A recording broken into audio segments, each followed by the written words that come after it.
Hey guys, welcome back to Densitae Hair Transplant Center. Myself, Dr. Jadhao. Today we are going to discuss about a new topic which is called QR678 Neo. So what exactly QR678 stands for? QR is a quick response. So everybody want to have our treatment to be done in a fast way. Like suppose I am facing some hair fall, I need a quick results.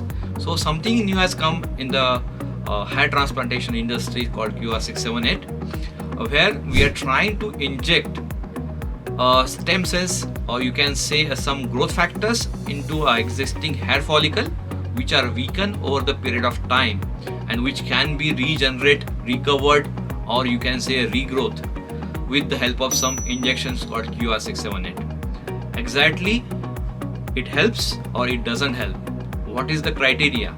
How many injections needed? What is the interval? So all these things we are going to discuss in today's video.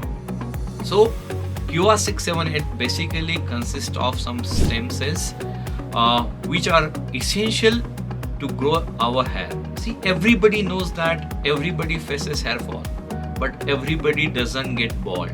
Why? Because our hair goes into a regrowth phase, like that is called anagen phase. When your telogen phase, that means the shedding phase, gets over, our hair goes into an anagen phase, that is called regrowth phase of hair cycle. If it doesn't go, then there is a problem of baldness arises, or you can see excessive hair fall. Why this is happening? Because there might not be a good stimulus to go into a regrowth phase.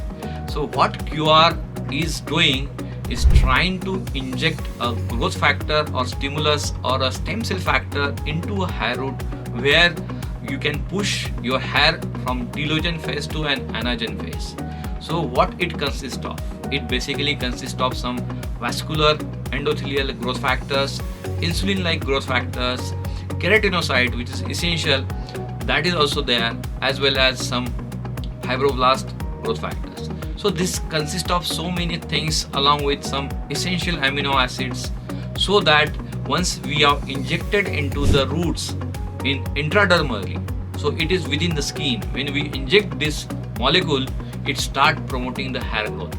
It will reduce your existing hair fall and it will start growing your existing hair follicle in a thickness as well as in the length. It will not work where it is completely bald. Suppose somebody is completely bald, if you try to inject these molecules, it will not work, because it has to work in existing hair fall.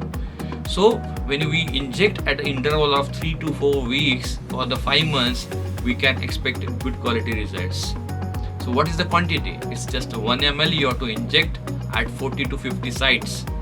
Then you need to take a gap between 3 to 4 weeks, and then again you have to repeat. So consecutive 5 injections or maximum 8 injections are needed to achieve a good hair growth. So this is the new molecule we are trying. I have tried on myself. You can also try. Let's join again with a new hair remedies, new hair molecules. Till then, bye bye.